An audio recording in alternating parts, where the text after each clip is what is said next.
have an amazing talk with Mashano on the topic pitching for profit.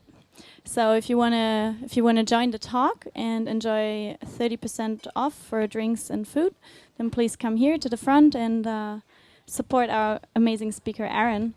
And our members and our Indonesian community even gets 50% on food and beverage.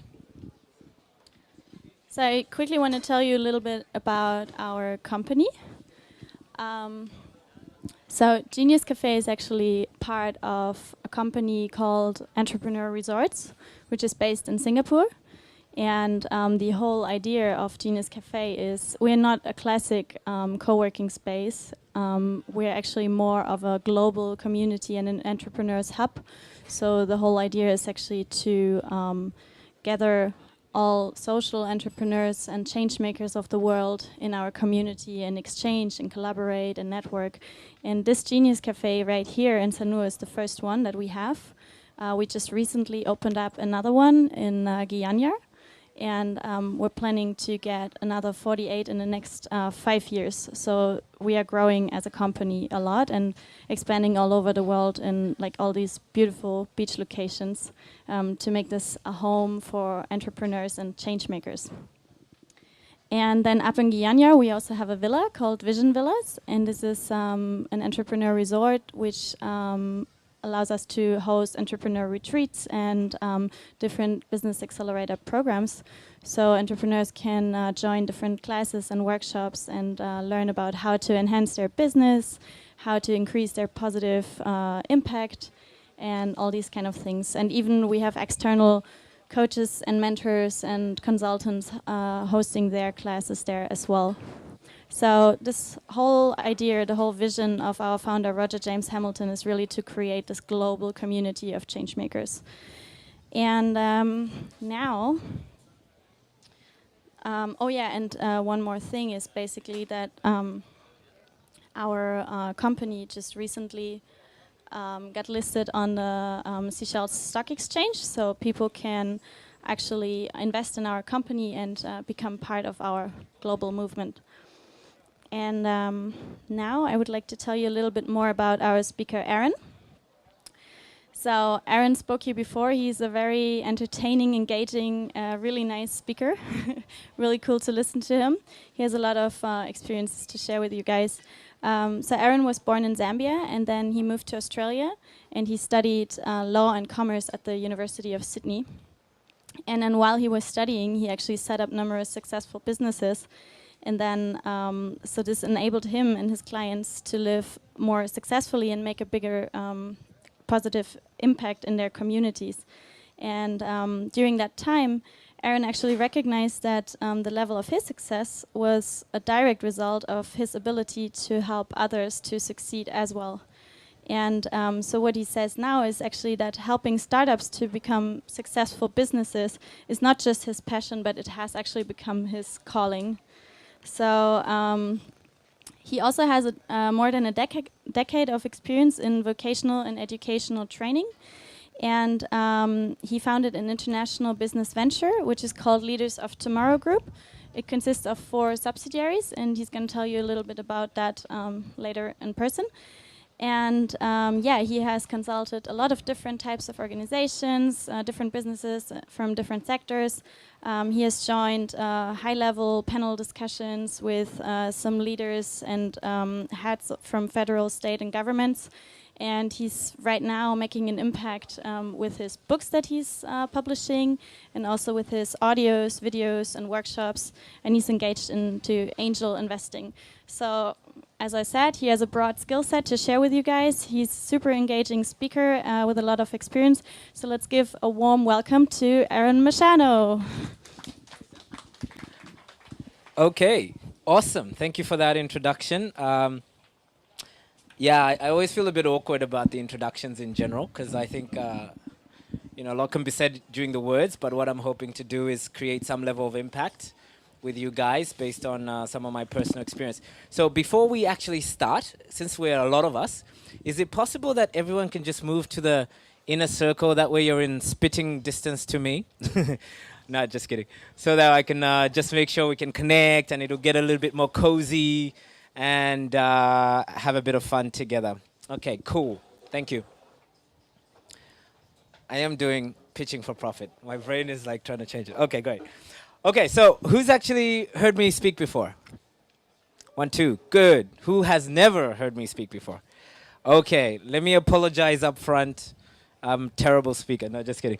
I wanted to say this because I think, honestly speaking, I never wanted to run a presentation workshop for 2 reasons. One was I can come across a little bit politically incorrect. I don't know if you guys know what that means. It just means that because I'm in business more than I am in anything else in life, I love one of my best speakers I've ever heard is Obama. Who's ever heard him on TV? Like very powerful, compelling. You just want to hear him talk forever. Really, you know, we call it swagger in street, but you know, he's just got it going on. Now, I know his objective is to get a majority of people to approve what he's saying because he's got to get into politics and get a vote. That makes sense. But unfortunately in business, if I tell you what you want to hear, 9 out of 10 times it's probably not going to be very good advice. Who knows what I'm talking about? Meaning, some people might give you well-intended advice, but it's probably not based on any facts or figures, or it's not based on experience. And let's just say someone says, hey, listen, my friend got into the mobile phone app and they got into $1 million business overnight, so you should get into one. The reality is it's not going to work for everyone. You know what I mean? So it'll be a very dangerous thing for me to tell you that. So I always put this slide up just to get permission from people who are in my workshops to say, guys, I don't speak from the objective of trying to impress you, but I do try and speak as honestly as I can about what's working for me in business today. Is that okay with everyone? Yes? Okay. If it's not, I can lie to you, but that's not going to be good for your business. I'd rather be as honest as possible. So it can come across a little bit hurtful at times because I'll just say, guys, you know, let me give you an example. Women in the room have to work probably 2 times harder than men in business. Yeah? Bisa? It's true, right? Now, Africans like me have to work sometimes 10 times harder than Europeans. That's not a nice thing to hear the first time I heard it. But it's the truth. But imagine if you took that as an opportunity. As a what? Ah, you're listening. And then you said, okay, well, if I'm a woman, what are the hacks I can see in business because I'm a woman that can make me become successful? That's more important, isn't it? Or as me as an African, you soon see my style of speaking is very, probably the closest to me will be an Italian. Arms all over the place, la la la la. But that's just how my culture has brought us up to be. And I find most people like that because I can be myself, yeah? So what I'm trying to say there is, if you're going to get into this thing called pitching or public speaking or whatever, it's very, very important to have a very clear intention. A clear what? Good. So what is your intention for why you came to a crazy workshop with a crazy African like me? So what I'm going to do now is just to help everyone meet everybody else, because we all probably don't know each other. We're all a bit nervous. Some of us have never done this before, which is cool. Well done for coming. I'd like you to go meet someone you don't know and just say, hey, my name is Aaron. What's yours? Ricky. Well, I'm here because I'm really an introvert and I'd love to learn how to present better. So this is why I came. That's my intention for coming to the talk. Okay? For some of you, it's like, I don't care. I just want to make a lot of cash. That's cool. Some of you, it's like, I want to learn how to sell ice to Eskimos. That's cool. We'll cover all those. So just go and meet someone you don't know and just share your intention for coming. So I'll give you a couple of minutes to do that. Go ahead. Okay. Awesome. Everyone had a bit of a share. Still sharing. Good. Love it. Feel free to continue connecting after the workshop.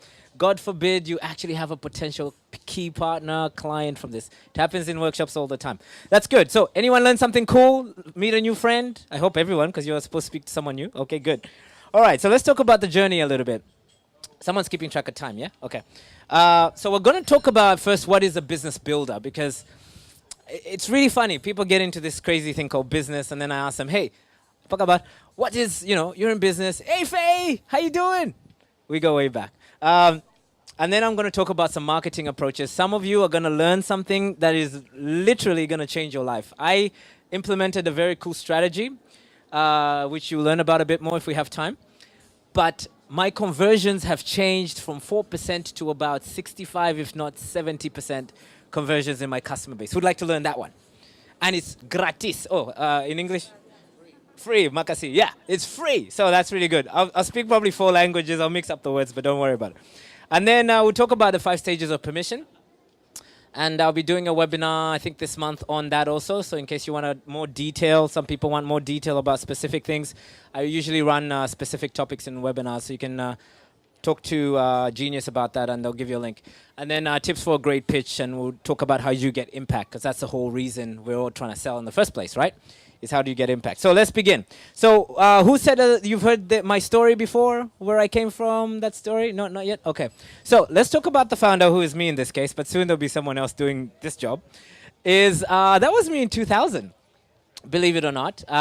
Hopefully I haven't aged too much. I'm on to the organic, vegetarian lifestyle in Bali, but I became a lot older than before. But in 2000, I basically came to Australia as a refugee. And I was very, very fortunate because I had a couple of people that believed in me early days, and they gave me an opportunity to actually go overseas, and they paid for my fees, et cetera, et cetera. But here's something that's really messed up that you might not know. One of my first mentors was Mr. Solomon, and he made me make a promise. He made me make a what?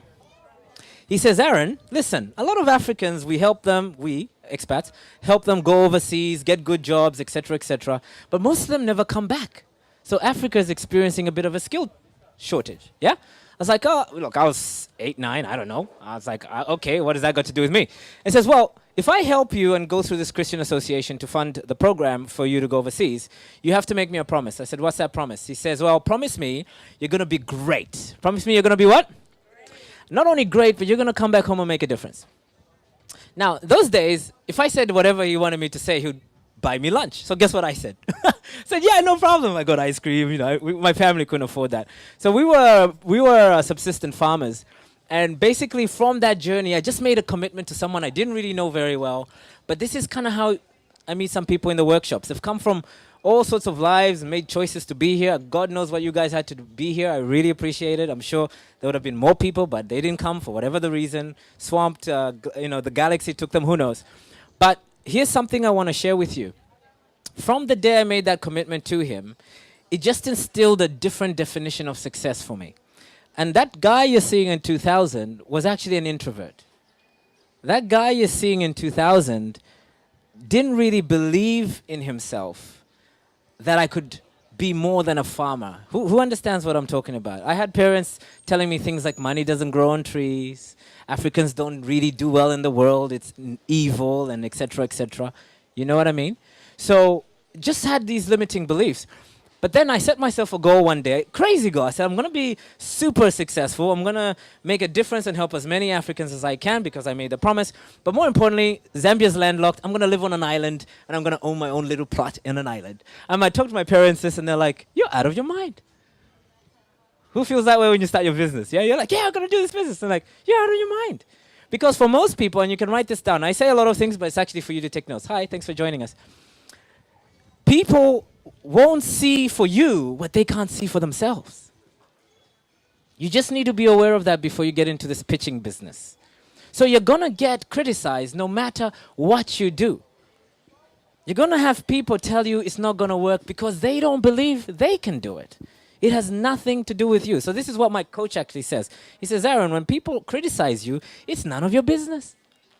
Why am I telling you that? We'll be doing some exercises very soon. But I want you to get into that process of thinking, it's none of my business when people criticize me. It's none of my business when? Okay, easier said than done, true? But stick with me for the journey. So how did I get from 2000 being a dishwasher in Australia with very little English to 2017? This is a bad photo, but you can see the roof of my villa closer to the back there. That's my home. And I love my life. Now, I hated Tony Robbins when he used to coach this way because he's like, motivation, walk on fire. I'm like, dude, you don't understand my life. So, listen to me, guys. I feel you, but it's my turn now to make you guys feel bad. No, but the point is, between that time and that time, I ran 4 businesses that went absolutely belly up. I went bankrupt once. I was homeless a million times. I've been divorced. I lost my son. I haven't seen my family for 16 years. Why am I telling you all this? I'm just telling you guys that success is a journey. Success is a what? It's not a destination. And some of you, yes, you want some get-rich-quick programs that can change your life and you make $1 million overnight. That's not my business, unfortunately. I'm just going to share my journey with you, and I'm going to share how you can build a business that works. It's a completely different business to making money, losing money, making money, losing money, and then going after the next flashy thing that's out there. So just know that my journey is also filled with a lot of failures. I'm not here on stage to tell you, hey, listen, look at me, I'm a perfect story. No, I'm probably more messed up than most people. But I never gave up on that promise I made, Mr. Solomon. That's really what I'm trying to say. So my question to you is, what's the promise that you've made yourself that got you into this crazy thing called business? Because if you're not clear about that, the minute you're pitching, Michael, and someone goes, boo, like, this business doesn't work, and then you quit. Well, no, you just didn't work the business. Is this making sense? So really be mindful of that. So where am I now? Now I just learned a lot about failure that I started building businesses differently. I started being more honest about who I was and who I wasn't with people. And we have an amazing coaching business. That handsome French man over there, Axel, wave your hand. You know, when you become a better person that you always wanted to be, you start attracting even more amazing people. This is a really crazy thing. People go, well, how do I get a good team? You become a good leader. That's a whole workshop in itself, but think about that. Then we set up a startup university because I'm a bit dyslexic, and I found school very difficult. And people told me because I couldn't do this, I was stupid, I was this. So I meet a lot of kids these days that are a little bit disconnected. You know what I mean? You watch the news? So we just created a university where I think people still graduate with an MBA, but now it's going to be a mega bank account. That's all that matters. And it doesn't matter whether you have a degree or you don't, woman, man, short, tall, doesn't matter. But this university, I think, is going to change the world. Then I came to Bali, and I love it here, and I wanted to make a difference with local people. So we set up an organic cold-pressed juice business November. We monetized it in 7 days, which is awesome. How did I do that? I failed a lot of times. Just learned how to do things smarter. But then what's so good about that cold-pressed business now is we're building a hydroponic project not far from here. And we're going to try and equip local farmers and make the young guys think farming is cool. How cool is that? I'm a farm boy from Africa. It's pretty easy for me to do that. And then we have niche meetup. So why would I build 4 businesses, you might think? Isn't that like too much? Well, I don't know. It just depends on your mission. To me, these businesses just represent prototypes that I can implement in Africa. That's pretty much it to me. But what I want to impress upon you guys is on the right-hand side. Success is not a lonely journey, guys. The people you're going to meet along the way will absolutely blow your mind. I really want to change some of your value set around what success means. It's not just a bank account. My coach puts it this way. It's who you become in the process of being successful. It's the people you change in the process of being successful. It's the confidence you can build and speak with a mic. I could never hold one of these things in the process of being successful. Who's interested in stuff like that? Yeah? If you are, come along with the journey, because trust me, the more you make it about serving others, the more success you get. So, where are we up to today? I've just been doing this since I was 12, selling cabbages in case I would starve if I didn't. That was, for me, the beginning. These days, they call it entrepreneurship. I didn't even know what that meant back then. But we're in we've coached 400 people plus now, and we're in 4 continents. And I scratch my head now and go, how the hell did I get here? But I can tell you, it comes down to that story that I was trying to share with you. It's what success means to me and how many people we can reach. And I really hope for you, you set yourself a great goal. Set yourself a what? And don't make it just a financial figure. How many people do you want to influence in your lifetime? Try that for size. It could be through your customers, your friends. It doesn't really matter. But here's the problem with setting real goals. If you aim for the ground and hit it, you've missed out on everything else.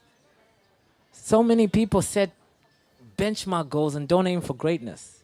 So write this down. It might help you serve a bit. The enemy of a great life is a good one.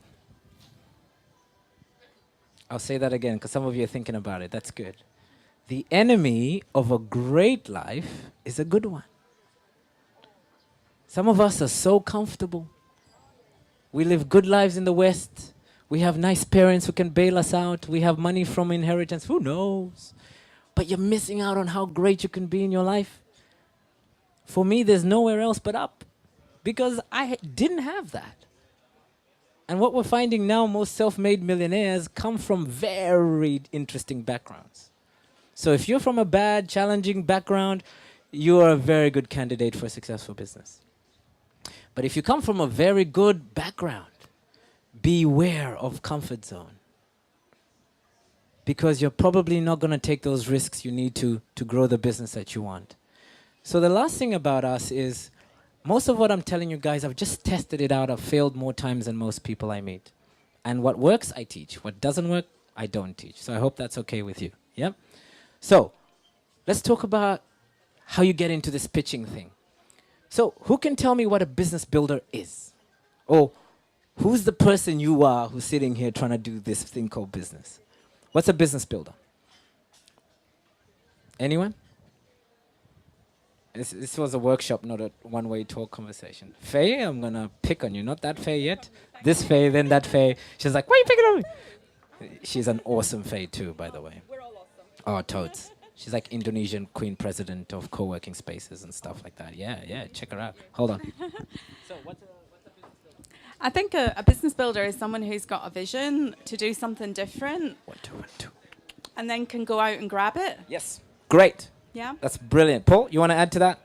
I know you got the brains, Paul. You're very relaxed looking over there. You can put so many tags on a business builder, but to that having a vision, and particularly if other people are going to be involved with it, being able to share that vision so that they can come on board with you. Yeah. And that makes you a leader in business then. Nice. I love that. Who likes those? These are very good.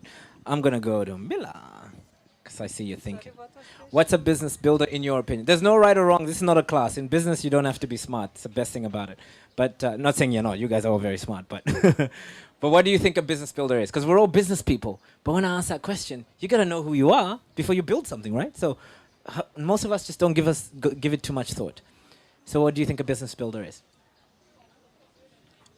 Or what do you think you do in your business to be called a business person versus, say, a job person or whatever people say these days? I don't know. Inspiration to be a business. Yes. Where are you from, by the way? Ireland? Lithuania. Lithuania. Ah, got a bit of twang there. Okay. Inspiration to be? What did you say? Business person. Inspiration. I definitely agree with that. Faye from Indonesia. What do you say? Of course. Otherwise, you'll never remember me if you don't come. You're too busy these days, you know. Everybody, okay, I'm from Indonesia, and everybody said, why do you need to work so hard for entrepreneurship in Indonesia? Because, I mean, you see all those people selling stuff in the street, so you have a lot of entrepreneurs. Yeah. But I think when we say entrepreneurs or business builder, I think we need to have a plan to pivot. You know, if doesn't work, you can always have plan B, plan C, plan D, plan E, so forth. you know. Totally. Yeah, and the opportunity to scale up Yes. also, and it's called business. So there's profit. So if Amen. it doesn't close, I mean, if your bank account is decreasing and you don't have profit, then it's not a business, it's a hobby. Nice. I love that. And we've had some conversations from about a year ago about that. It's so important. So let me give you a quick, okay, because my brain's so small, I like things to be small and simple so I can apply them. So I'll give you my version, but everything all of you said is so important. So I hope you get a leaf from everyone that contributed, because I think those are all very important points. But just for the sake of keeping it simple so that everybody is on the same page, let me give you a quick definition that I got from someone smarter than me. You ready? Here it is. A business person is a marketer. Full stop. What does that mean? It means that person is, if I had a way, I'd put in there constantly. What's the word? Constantly selling services and goods in the marketplace. Constantly. If you're not selling, let me ask you guys, if you're just starting off in your business, the biggest problem you have is one, non-existence. So if you don't get into this pitching business thing that I'm trying to encourage you guys to do, people don't know you exist. And when they don't know you exist, they can't buy from you. If they can't buy from you, you don't make the profit. Don't make the profit, you're bankrupt. This is why 9 out of 10 businesses, in my opinion, actually go back. They just don't know their primary goal or their primary function. So, in my opinion, this is one of the most important presentations for you to come to, because you're going to learn to get over this process thing and get into creating value in the marketplace by showcasing your brand. You have to do that. Coca-Cola spend how much money per year doing that? And we already know who they are. But they're constantly still doing it. So if they're constantly still doing it, why aren't we? You see the competition there is a little bit skewed. So food for thought for you. But let's talk about how you do that. So obviously you need a marketing strategy. And this one took me a long time. It took me 4 companies actually to figure this one out. So if I asked you around the room, I'm not going to do that today. What is your marketing strategy to stay valuable in the marketplace? Do you have one? And it's not Facebook likes and memes, by the way. It's a proper strategy. Most of us don't have one, don't even know what that looks like.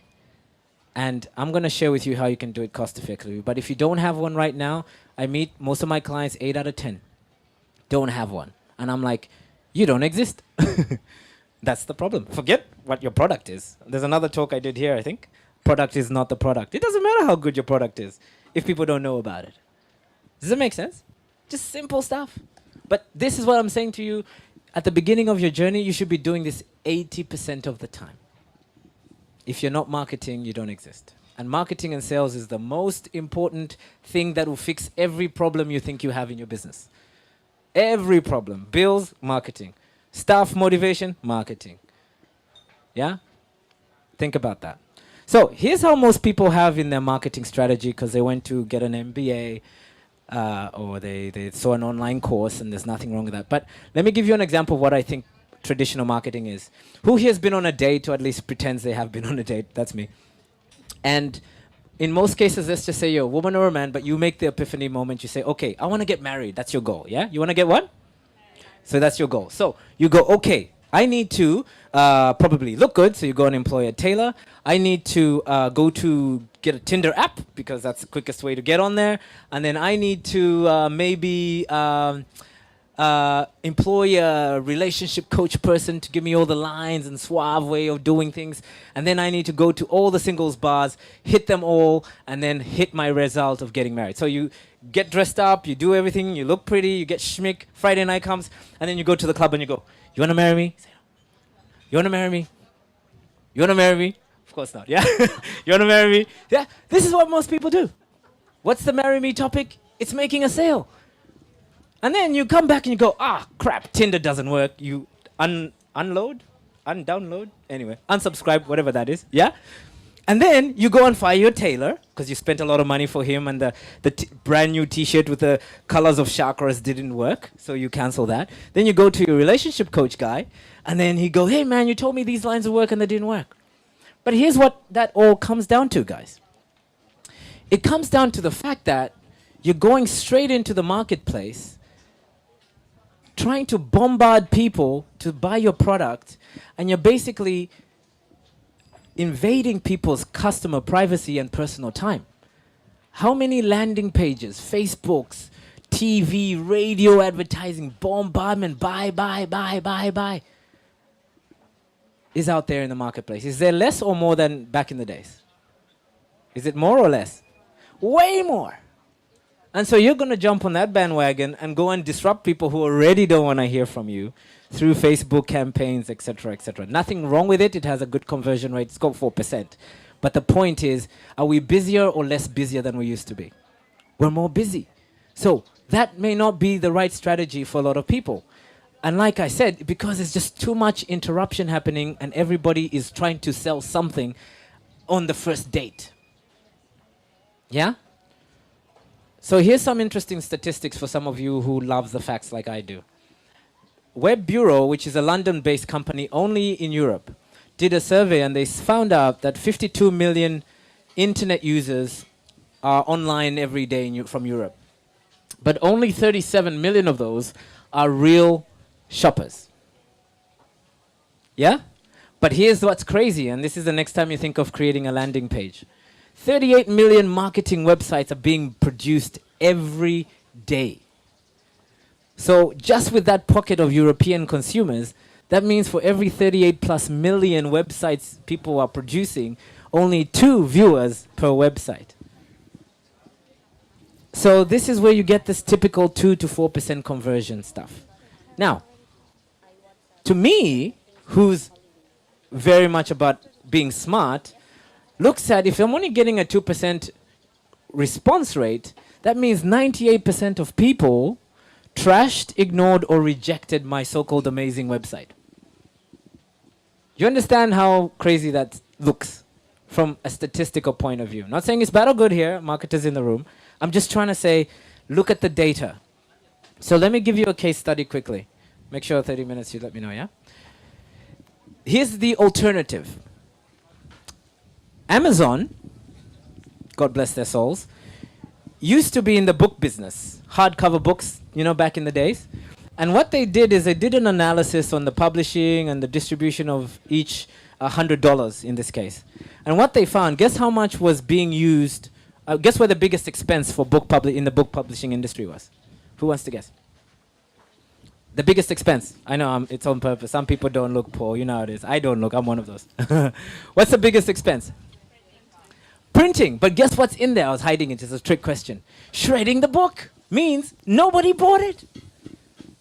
That's where they spend most of their money. Their $100, most of that goes into shredding the book. That's crazy. So what they decided, and I love these guys for it, is they said, okay, why don't we try something different? Why not we create a platform where people who are interested in a particular book, I love The Alchemist, my favorite book. Yeah, you too, okay, sister, you and I are one. So, in The Alchemist, I bought this from Amazon, and then at the end of the purchase, guess what they asked me?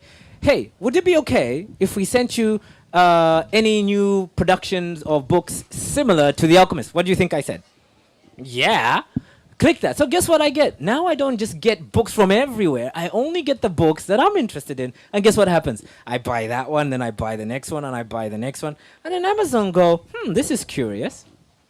So why don't we do it now in the reverse? Go back to the writers who are like The Alchemist, like Paulo Coelho, a.k.a. Aaron Mashano. Just kidding, but I'm an author too. And say to Aaron, hey, Aaron, or Faye, we'll give you $1 million. How much? $1 million to write a book like The Alchemist, and we already have 300 million people that are looking forward to that book.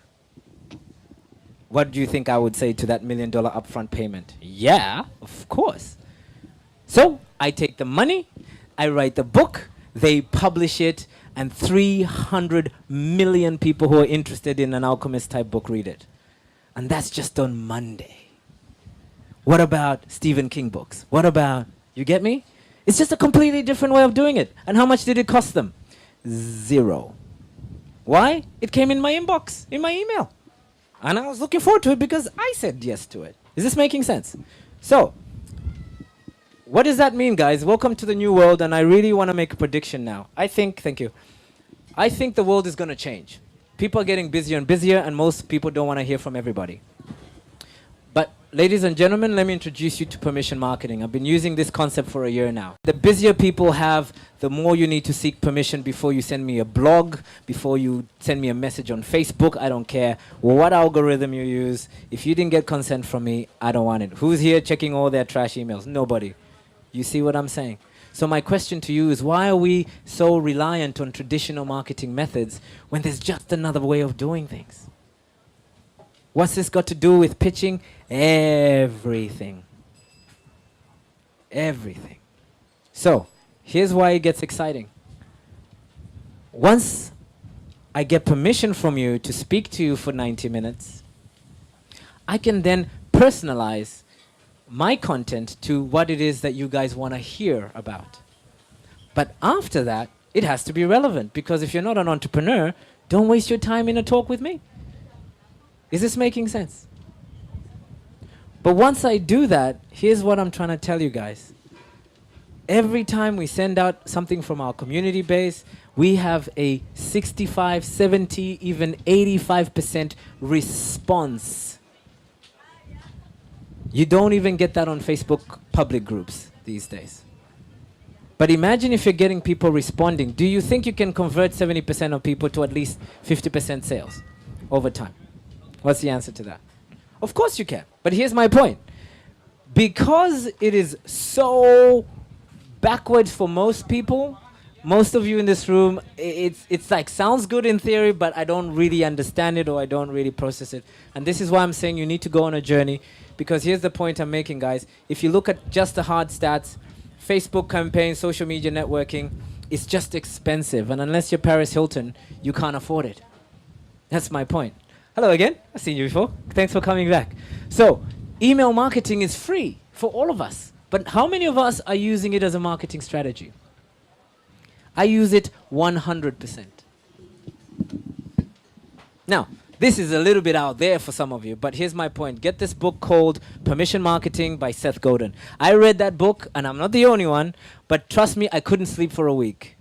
I just couldn't sleep because in my mind I was like, I've been throwing millions of dollars down the drain to get a 4% conversion when I can just do it for free, build a community, and get 65+% conversion. Which one would you prefer? Now, I'm giving you that information, but here's the challenge I have. It's free to you. Guess how many of you are going to use it? 20%. But my challenge to you is this. If Amazon is using it, I think you should at least do some research. What do you think? Yeah? So check it out, but worth your time. So here's a guy I was trying to tell you, and this quote is what made me literally put down the book and just go, I got to change something.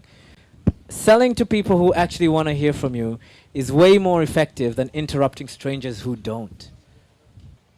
So that is your first tip on how you can double your revenue with your existing client base. She's already an established business. She understands the frustrations of marketing. True? There you go. The ones who haven't, good luck to you if you haven't. You will soon experience it. So here's my system. Aaron invented this. Yours truly. There's only 5 stages. Take a photo. I don't mind, guys.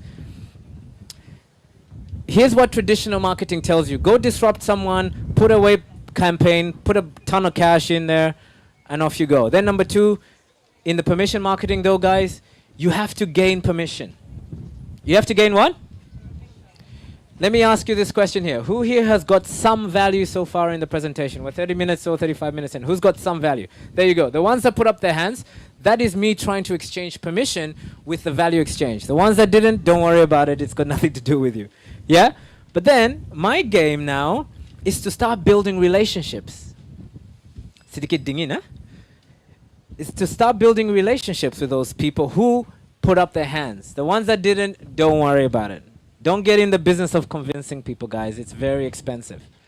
Yeah? But here's where a lot of the traditional sales companies stop. They say, okay, now that the company's done this and you've gone through the features and benefits, close the deal. I say, guys, the world has Google now. You can't hide from reviews. I say open a relationship. Because the business starts when they've purchased something. It doesn't start when you take the money and run, which is what a lot of people do. You've just begun your business. But here's the 5th one that doesn't exist, guys. Establish a sustainable, what's the word? Sustainable customer relationship. What does that mean? It means, Paul, if I can't deliver something constantly for the journey of our relationship, I shouldn't offer it. That is sustainable. But if I offer something and Paul loves my product because it's relevant, timely, he might have another Paul I might like. And therefore, how much do I spend on the next referral? 0. And the next one? 0. And the next one? And it's scalable in phase case. So it's going to be sustainable. But what do most people do? Snatch and grab. Or as we say in public speaking, show up and throw up. Make a lot of promises and don't deliver any. Get away from this, guys. The business world is going to change. Now you can't hide from what we like to call customer delivery. So I hope you get something out of that. So, oh my goodness, I didn't do this. Ricky, is it possible to, maybe through Axel, print out the demo? Just Google the demo for the 12 steps of permission planning. I'll give you guys this tool for free. Take it, yours truly. And there's my number up there. If you miss me and you want to call me about it later, you can. But let me just take you through a couple of these steps. So The strategy of how you get a permission marketing model started is, number one, you have to identify your ideal client. Your what? Not your customer. I don't even believe in that. I have like raving fans. People like, it's almost cultish actually, but I like that. It's good. But what you're doing there is it's either an individual or an organization. So in Faye's case, her ideal clients are people who want to go diving but want some variety and something more customized. Is that true? There you go. How do I know that? Trust me, I listen. Yeah? So when you do that, then it's easy for you to start asking yourself, when Faye's customers are coming through her door, what is their current situation? Meaning, what's their pain motivator at that point? For people, when I meet them in coaching and business, they're frustrated. Exhausted, frustrated, confused, just hated their last coach, nothing's working, who knows, something like that. But that's the current situation. Then I have to ask myself the question, as Faye's already answered beautifully, by the way, is she's tailor-making, is that the word? But you know what I mean. Her diving suits so that they offer more variety. So she can deliver on some of the lack of options in the marketplace. Is that your problem solved? There you go. Yeah? How do I know this? I've just done this thousands and thousands of times. People get caught up in the product. It has nothing to do with it. It's about exploring these two areas. Is this helpful? Next, my favorite is, what are the top 3 problems that your business solves? If you can't answer that, you don't have a business. You must know. I'll give you an example. People hate McDonald's, but it's $1 billion business because the problem they're solving is not the problem you think they're solving. Guess what problem McDonald's solve? You know, McDonald's, the big M. What's the main problem they solve? Paul, I know I can go to you for answers. No pressure here, Paul. I'm just thinking of the golden arches. Yeah, golden arches. It's actually a graph, isn't it? Yeah. I'm loving it. I'm never going back. It's so true. I'm a victim of that after a big night, actually. I end up there and I'm like, what am I doing here? Okay, so I'll make it simple. Fast food, but the problem they're solving is hunger. They're not solving organic food. They're not solving conscious business. That's not the business up at the top. So you need to be aware of that for your own business, because if you don't know what the problems are, how are you going to elevate your customer through that solution? You have to be clear. And when I meet most people, ask them that question, they're like, well, you know, I think it's like, well, you know. If you're that vague, your message not clear, and it's going to affect everything. Your branding, your name, everything is affected by that. So, food for thought. There's a great tool for you. You're going to get it today. But notice there's only 4, and I have 12. Why 12? I just think if you can't fill in 4, you're not going to fill in 12. So, I'm going to give you 4. Don't say, hey, Aaron, where's the rest of it? Fill it in and then send it back. Send us an email. Maybe we'll talk. So, how do we get this permission marketing thing going? And this is why we're here. Is... Notice, back in the days, it was called inbound versus outbound. Public speaking is an inbound thing. So for all of us, who here has just started their business, hasn't quite sold anything yet, but they're kind of playing with an idea? Okay. Who here has a customer? Or customers, 40 million in her case, but, you know, whatever number it is. And who here has staff and has a business? That's a completely different business. Okay, cool. So, let me just help all of you. Public speaking is probably by far one of the fastest ways to get impact and the cheapest methods to do it. I recommend public speaking for that reason. Thank you. 20 minutes to go, 20 minutes to go. Okay, good. Thank you. So here are the benefits for those of you that are not convinced. Guys, I told you I was an introvert from Africa. I didn't get here and I wasn't born with these skills. I had to build them up one presentation at a time. Number 2, I had to learn to handle rejection. Did you know public speaking is feared more than death? It's insane. I get it, but here's my point. Remember what I said a business builder is someone who can market. And public speaking can help you do that. I won't go into too many things, but this is a funny one. I don't think I'm one of the best speakers, but the fact that I'm here probably gives me more authority than people that are not prepared to do it. It's a really funny thing. Psychologically, people go, oh my God. You know, I don't know why it happens, but if it does, use it as a tool for yourself. Just get out there, Toastmasters, get into it, because you can position yourself as an authority without having to pay for it. Last but not least, but this is my most important one, I think, guys, is you need to start learning to laugh at yourself when you make mistakes. First time I was on stage, I think I introduced myself as Priscilla. I don't know why, but I just remember people like, oh, something you didn't tell us. I was that nervous. But my coach says, just laugh about it and move on, try again, try again. And in life, people want us to be so perfect, living on other people's expectations, when all you need to do is just have your own. This would test you like you have no idea, but if you get through on the other side, you won't take anything in your business too seriously. Yeah? So let's talk about the 3 keys and we'll get you guys to do some work. So how do you actually get to build the confidence? People ask me this a lot. I do incubator programs, Google startup all over the world, la la la la. It's the same issue. I see people, they see a 3-minute elevator speech and they're like, speech? And they're like, oh yeah, I gotta be robotic. No, you don't have to be anything but yourself. But that's my question to you guys, is do you know who you are? Because if you don't, you're gonna try and pitch like Donald Trump when maybe you're an Oprah style. Or maybe you're not even an Oprah style, you're a Michael Facebook guy. Him. Yeah? Everyone is different, but they all have impact because they don't try and become something they're not. And this is something that needs to come back in the public speaking space, I believe. So how do you do that? There's a great book called Personality Plus. I strongly recommend you get it. Believe it or not, 80% of you in this room have already figured out your personality just by how you sit. It's amazing how your body language gives you away, 80%. And if you're not aware of how you sit, can you imagine how other people are making judgment calls on you about your business? Because people don't actually buy products, they buy feelings. So for me, who was an introvert, I was like, oh my God, I want to talk to you about this business. And then the sale comes, I'm like, yeah, so, you know, maybe if you want to, like, maybe it's free, but not really. I mean, wow, you can't get anywhere in business. But I had issues around selling. Now I just believe I have a cure to cancer in business. So take it or leave it. Very different place.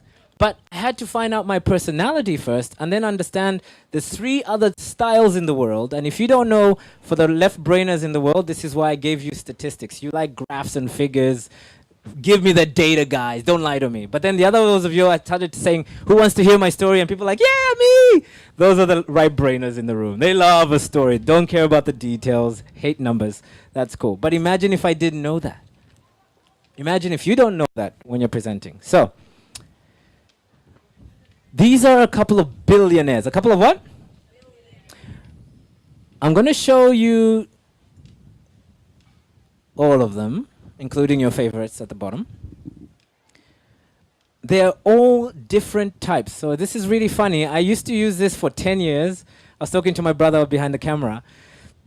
And I learned what style I was. And then here I am now partnered up with the guys that actually created this profile. It's really funny how the world works. But this I've been using forever. And when you understand, for you particularly women in the room, there's so many women that should be the next Oprah, or the next Mother Teresa, or the next Mayas. But they're so trapped in trying to create a mobile phone app like Facebook. You're missing out on such a huge place of power. You understand what I'm saying? Because you're chasing, I think they call it in English, flashy something syndrome. What is that?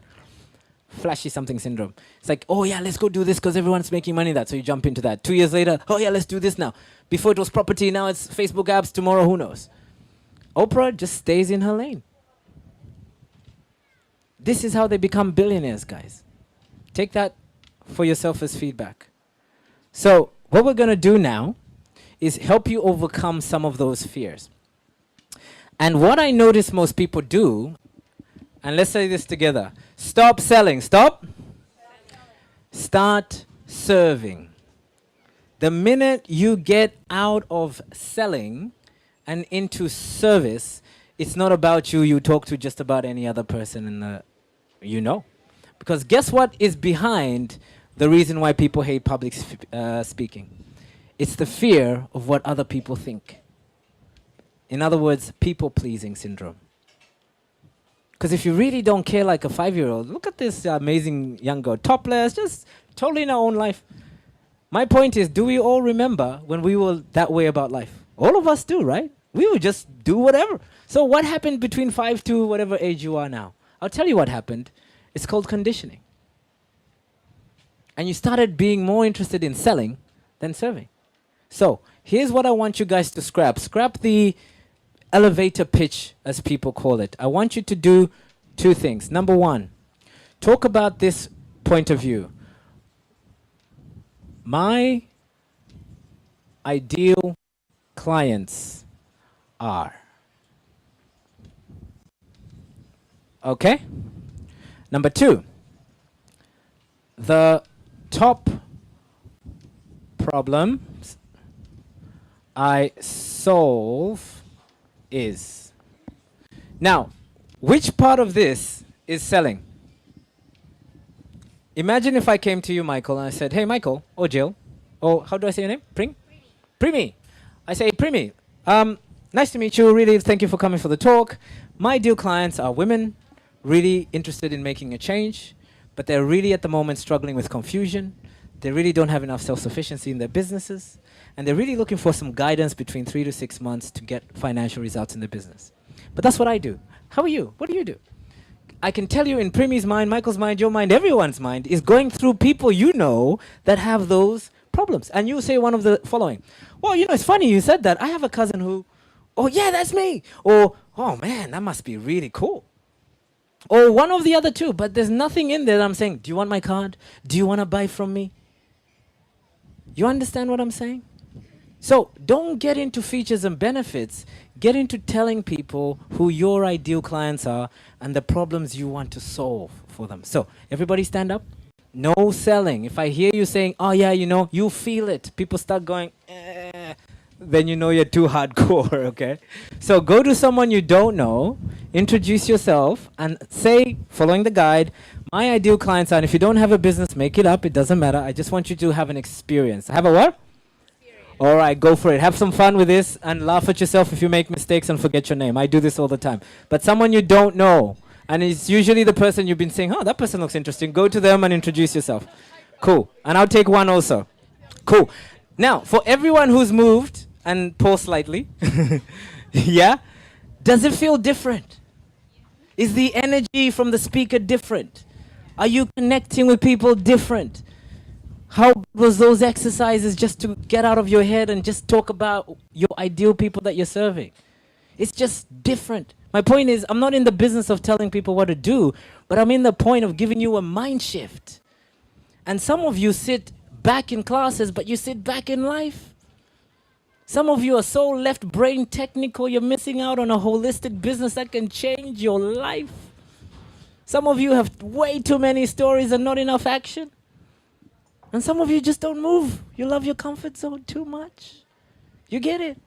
Move around. You'll feel so much different. And just what you're going to experience in the last 10 minutes should ask you the major question. And write it down. This is the most important question I can ask you for today. What are you holding on to that's keeping you where you are? What a question. Oh my God. That drives me insane every time my coach reminds me of that.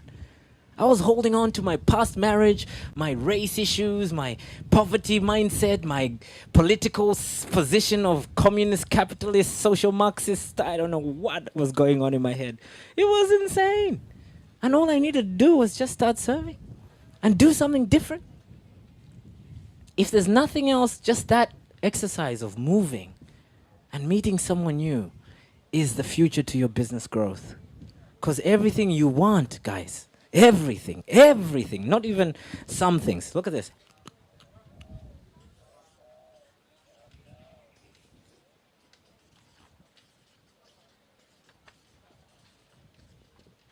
Yeah? Don't know if you can see that. CZ stands for comfort zone. It's so small. Everything you know, everything you have, I can do a whole workshop on this, but we just don't have the time. Some clients I meet, they're so stubborn. They're so fixed on being right. It has nothing to do with business. Nothing. Oh, this product, this logo, this is, oh my God, then they spend hours on it. And I'm like, dude, it has nothing to do with business. Because everything you want, the more money is out there. It's with new people. These are your people you know. These are people you don't know. This is the market. This is your little head. Or our little head. Let me just be personal on this because I'm also part of that, okay? So challenge yourself. How do you do that? Guys, read this book. It's the worst book I've ever read in my life. It's so boring. It's not funny. But what I want to share with you, is it's 10,000 hours.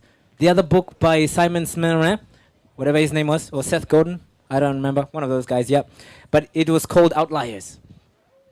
And they just talk about all the greats we know, Michael Jordan, Michael Jackson, Oprah, Beethoven, all of them spent 10,000 hours with a coach or someone that were an apprentice in a new skill, and they worked their way to mastery. And that's why they are who they are today. Now, here's something so funny. It doesn't matter what it is, you need to invest 10,000 hours. Steve Jobs, Bill Gates were working hard on programming before being a nerd was cool. And none of us knew that. But when the internet revolution hit and computers came, they were 10,000 ahead of all of us. So, where's your 10,000 hours? Or this is how my coach puts it. You want to improve a part of your life? Show me your practice. How many hours of practice are you putting in this thing called entrepreneurship? Oh my God, I said I didn't have a video and there it is. So this video is awesome, but you're not going to see it. Number 3. So you got to practice. That's basically what I'm saying about public speaking. You just got to practice and find your style. But number 3, let's talk about the clarity. This is where I lose a lot of people and why most people don't get onto public speaking. Total? Okay. What's your business going to be like in the future when it's built? Most of us want money, but we don't even know how much. Most of us want a business, but we don't know it's for freedom. So you get stuck in a business, you just bought yourself a job. It doesn't make any sense. So, how do you want it to perform? Do you want a Monsanto business, McDonald's business, or a business that people can go, that guy did some good? All of that are important. Doesn't matter if you're selling bikinis or pretzels. So I talked about this already. We spent some time on the exercises. Guys, the only reason I can do this presentation is because I know my top 3 problems that I solve in my business. I spent time there, and then I found the solutions. And these are the solutions I offer in my business. That's it. If you want something else like get rich quick scheme, I'll recommend you someone else. I just don't do that. Yeah? So, we have 2 minutes, yeah? Good. Here's some mechanical stuff for the mechanical people in the room that think they're introverts like me. I needed something to hold on to start. So, there are 3 parts to it. There's position, there's value, and there's mechanics. Okay? Position. Notice in my conversation with you, I made it personal. I can't talk about Tony Robbins' success. I didn't live his life. I lived my life.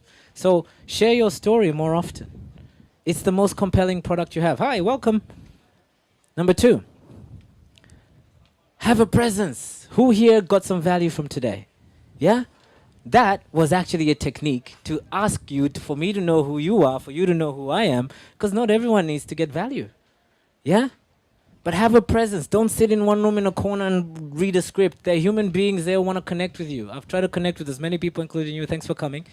Eye contact. I believe in you as much as you believe in me, but make it work. Have a presence with people. Next, share examples. Imagine building a business like Elon Musk. Not only are you making billions of dollars, but you're actually changing the ecosystem. Wow, what a business. That's an example. Imagine. Let me give you an example. Use examples. If you don't, you can't relate. Next, call to action. Oh, I missed one. Engage the audience. We just talked about that. You guys have done 4 exercises today. You didn't know it, but I was counting. I want you to share between yourselves. That's really where the work is. And last but not least is take action. Because if you don't take action, you've been pitching for nothing. Yeah? So take action. So Ricky's going to hand out some of the tools now, just so you can take home. Work on them, please. And try and challenge yourself to have a permission marketing approach. But remember, every time you present information, be it on paper or not, know there are people who love facts and there are people who love stories. Don't mix up the two. Some of you are so busy creating business plans, they don't work. Uh-oh. So how do you win? There's only 4 steps. Number 1, guys, make sacrifices. Start getting outside your comfort zone. Yeah? The magic is there. And what I think I can see already in this room, 80%, that some of you are just interested in business. It's not bad, but you can't be laid back about business, guys. You can't compete.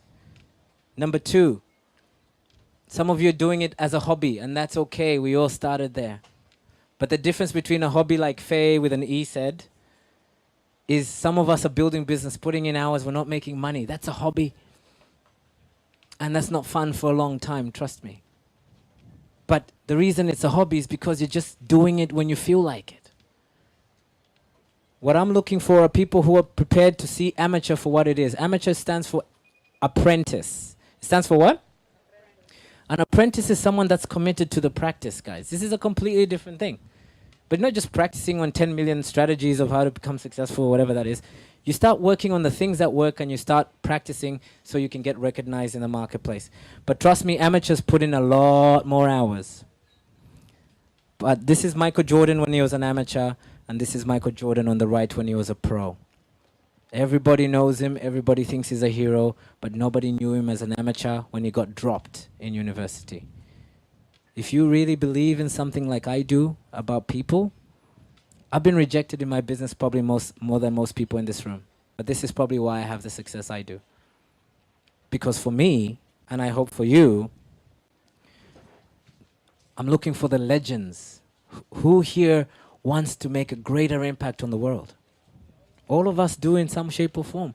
But then you gotta put in the hours, guys. You just gotta put in the hours. There's blood, sweat, and tears to become a legend. Only 4% of businesses make $1 million sales revenue. In the whole world, 4% of businesses make $1 million and above. 50% can make maybe 40 to 50,000 a year. This is just the reality. But you want to be an elite, and you're putting in 4-hour work week hours. I don't think that balances out very good. Be aware of that.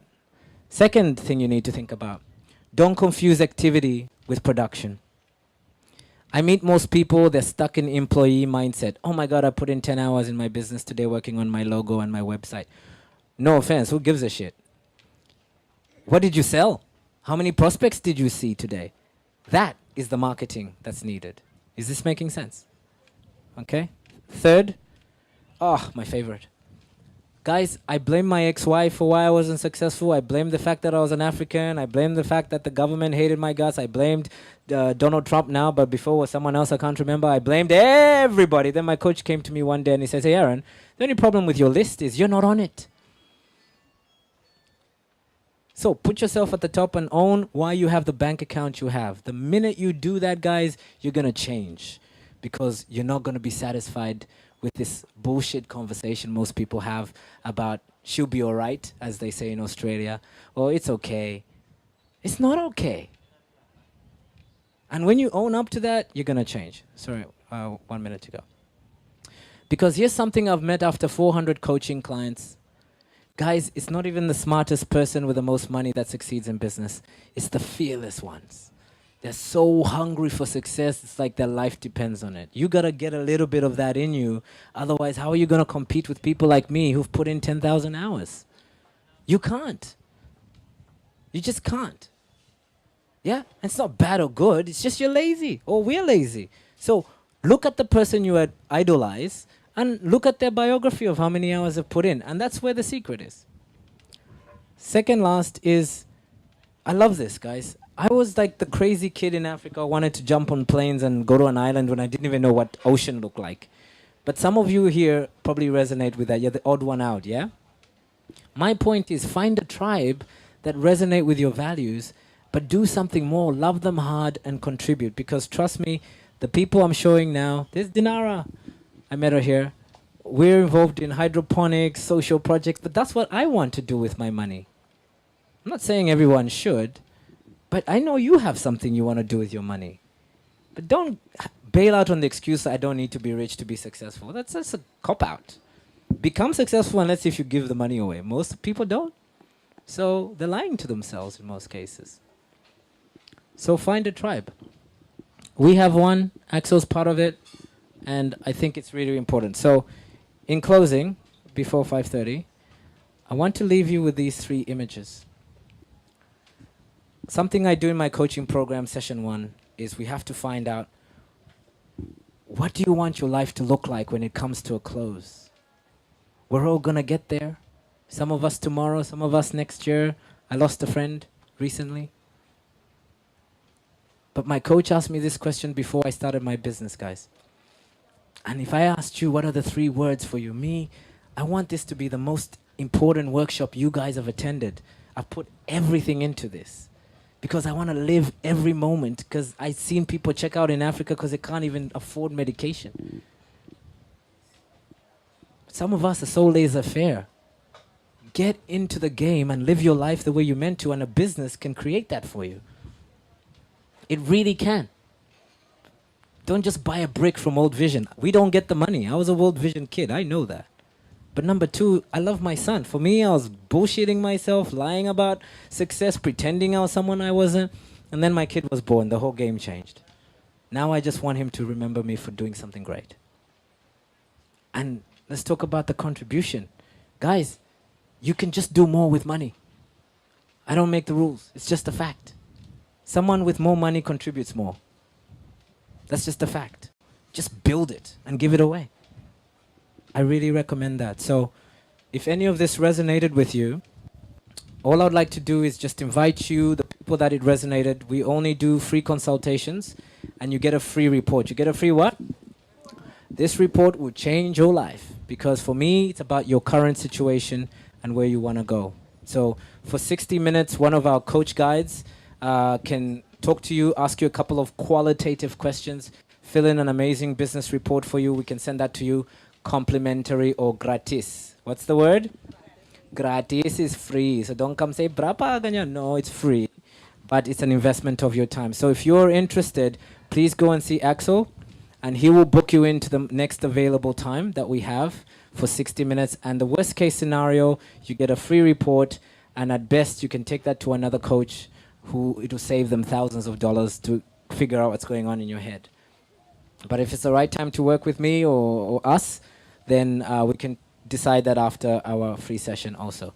So I want to say thank you very much first to Genius Cafe for hosting me, and thank you very much for all your attention. If you got any questions for me, I'll be here, and we have a question answer session now. But if you want to book a session, I recommend maybe after the question answer session, you go straight to Axel and he'll book you in. I don't know the dates of anything. So thank you very much again, guys. Startup University. Yes.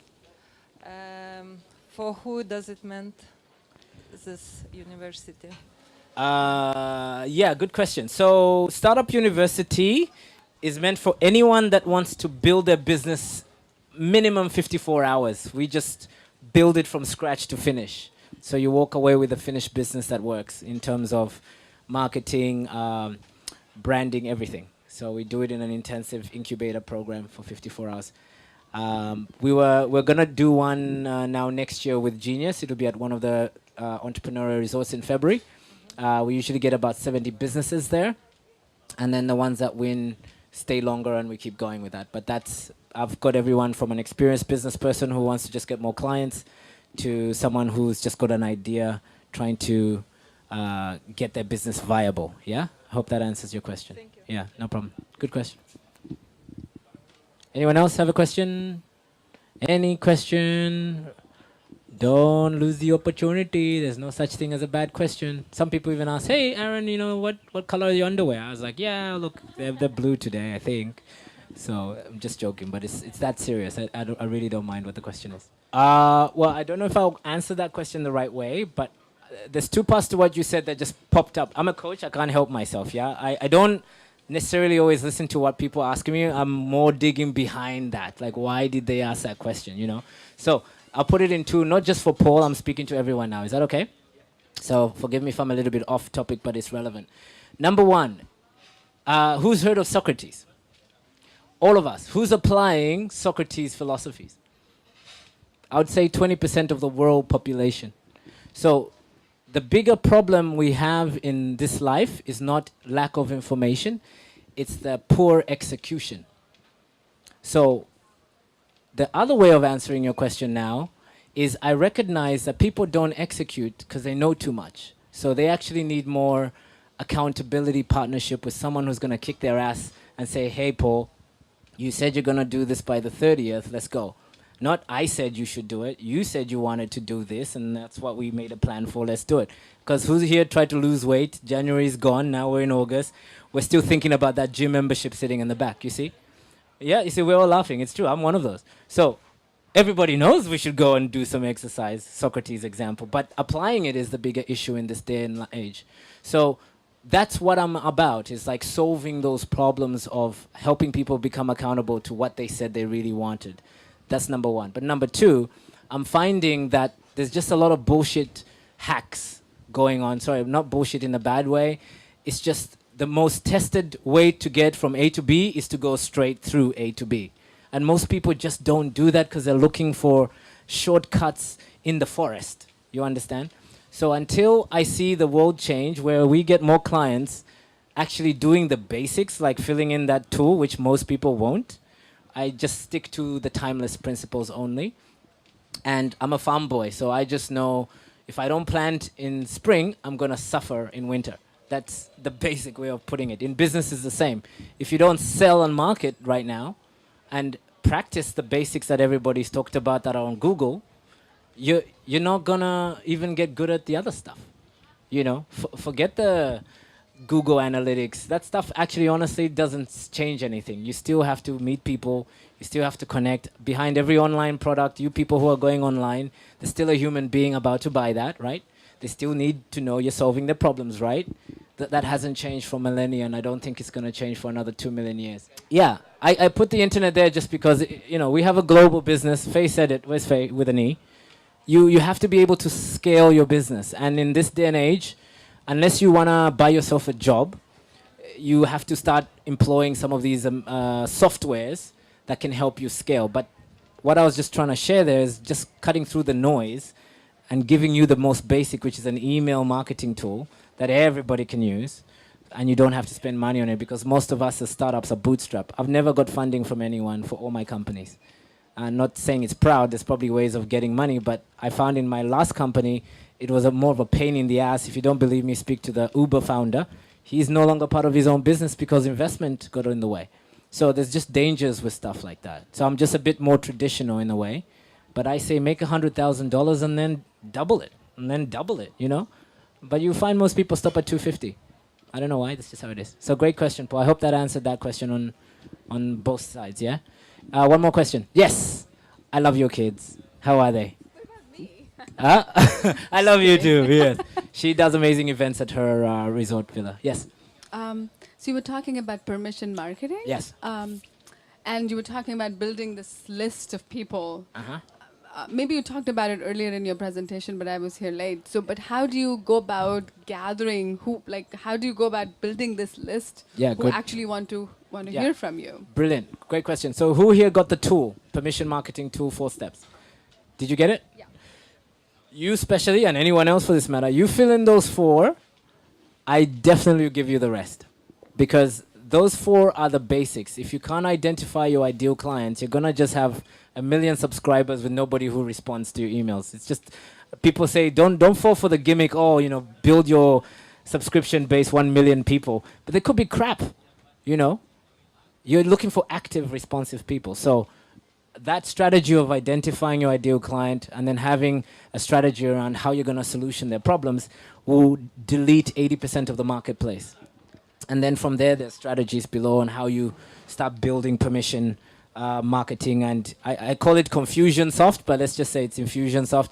If you don't know what you're doing with those sort of programs, these automations, you're just building an extra headache for yourself. Stay with the organic marketing first, establish your proof of concept, and then scale to online. That's my recommendation. Yeah.